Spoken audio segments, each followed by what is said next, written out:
Namaste. Subject Engineering Mathematics, Module Vector Calculus. Article number 1.2 Gradient, Divergence and Curl. So problem number 9. In which direction the directional derivative of x square y z cube is maximum at 2, 1, minus 1, and find the magnitude of this maximum. So actually illen madidare direction, in which direction the directional derivative of phi. So ill assumption madbeku, we know that the directional derivative is maximum along the normal vector which being del phi. Okay, del phi anta helidre phi na assumption madkolana. Phi, let phi equal to x square y z cube anta. So that we have del phi the formula. This is the del phi formula. Okay, ಹೇಗೆ ಅಂದರೆ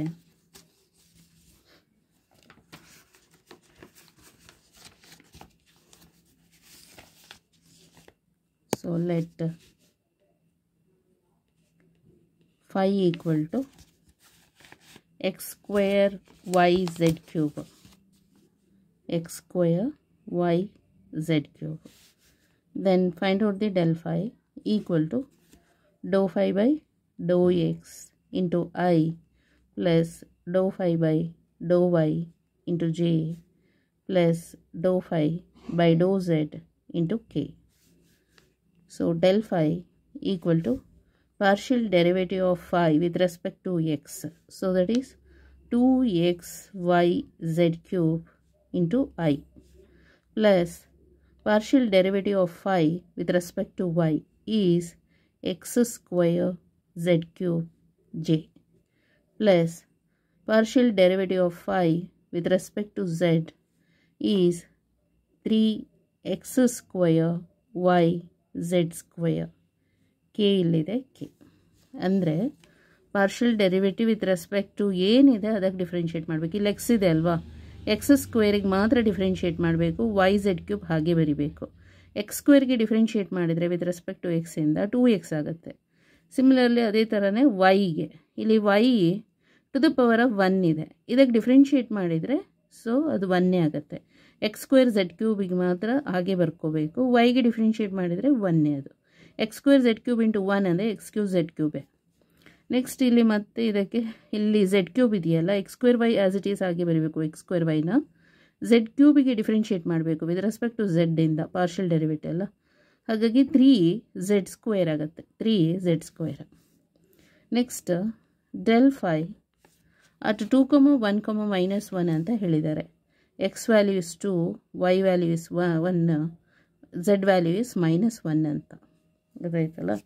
ಇದು actually ಹೇಗೆ ಬರುತ್ತೆ ಅಂತ ಹೇಳಿದ್ರೆ, this is x direction, okay, x axis, this one is the y axis, this is the z axis in 3 ಡೈಮೆನ್ಷನಲಲ್ಲಿ. So x point 2 ಇದೆ ಅಂತ ಹೇಳಿದ್ರೆ ಇದು origin centre point, this is 1, ಇದು 2 ಅಂತ ಇಟ್ಕೊಳ್ಳೋಣ, 2. ನೆಕ್ಸ್ಟ್ ವೈ ಇಸ್ 1 ಅಂತ ಹೇಳಿದ್ರೆ ಇದು 1, ಓಕೆ. ನೆಕ್ಸ್ಟ್ ಝೆಡ್ ಇಸ್ -1 ಅಂತ ಹೇಳಿದ್ರೆ ಸೊ -1 ಇಲ್ಲೆಲ್ಲೋ ಸಮ್ವೇರ್. ಸೊ ಹೀಗೆ ಬಾಕ್ಸ್ ಆಗುತ್ತೆ ಅಂತ ಹೇಳಿದ್ರೆ ದಿಸ್ ಇಸ್ ಎ ವೈದು ಹೀಗೆ ಬರುತ್ತೆ, ಗೊತ್ತಾಯ್ತಲ್ಲ. -1 ಅಂತ ಹೇಳಿದ್ರೆ ಇದು ಡೈರೆಕ್ಷನ್ಸ್ದು ಹೀಗೆ ಹೋಗುತ್ತೆ, -1 ಗೊತ್ತಾಯ್ತಲ್ಲ, ಹೀಗೆ ನೆಗೆಟಿವಲ್ಲಿ ಇರುತ್ತೆ ಅಂತ, -1ನಲ್ಲಿ ಹಾಗೆ. ಸೊ ಈಗ ಸಬ್ಸ್ಟಿಟ್ಯೂಷನ್ ಮಾಡಬೇಕು. Equal to 2 into x is 2, y is 1, z is -1 whole cube, okay, into i a plus x is 2 square ಇದೆ, z is -1 whole cube j plus 3 x is 2 whole square, y is 1, z is -1 whole square K.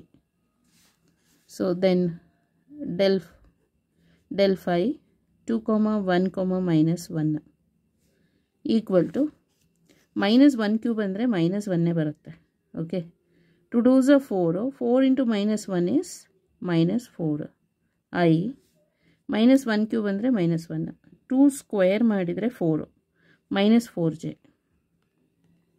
Next -1 square ಅಂದರೆ ಇದು positive ಆಗುತ್ತೆ because power is even number ಅದಕ್ಕೆ positive ಆಗುತ್ತೆ when the power is add ಇರಬೇಕಾದ್ರೆ so negative ಬರುತ್ತೆ ಅಷ್ಟೆ 2 square ಅಂತ ಹೇಳಿದ್ರೆ 4 3s are 12 so plus 12k ಆಯಿತು so see here -4i -4j plus 12k so ಇವಾಗ ಏನು ಫೈಂಡ್ ಇದು direction in which the directional derivative is maximum find out ಮಾಡಬೇಕಲ್ಲ thus the magnitude find out ಮಾಡಬೇಕು so magnitude of this del ಫೈದು ಅದಾಯ್ತಲ್ಲ equal to square root of I coefficient is -4 whole square plus j coefficient is -4 whole square plus k coefficient is 12 whole square.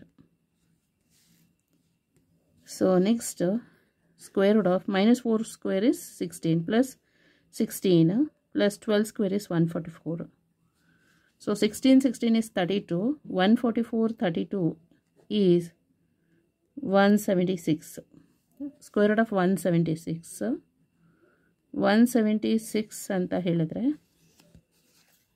So square root find out ಮಾಡಬೇಕು 176 2 ಇಂದ divide ಮಾಡಿ because 6 ಲಾಸ್ಟಲ್ಲಿ even number ಇದೆಯಲ್ಲ so even ನಂಬರಿಂದ divide ಮಾಡಿದ್ರೆ 2 8s 16 2 8s 16 next 244 2s 88 22 2s 44 11 2s 22 so ಅಲ್ಲಿಗೆ 2 2s 4 4 2s 8 8 2s 16 so equal to square root of 16 into 11 so square root of 16 is 4 root 4 square root of 11 is the answer magnitude of del phi okay so this is the answer so ಬುಕ್ಕಲ್ಲಿ ನೋಡೋಣ ಇವಾಗ ಹೇಗೆ ಮಾಡಿದ್ದಾರೆ so ಇಲ್ಲಿ simplify ಮಾಡಿದ್ರೆ ಹೀಗೆ ಬರುತ್ತೆ ಮತ್ತು ಸಬ್ಸ್ಟಿಟ್ಯೂಷನ್ ಮಾಡಬೇಕು ಪಾಯಿಂಟ್ಸನ್ನು x point y point z point so after simplification is it is the required direction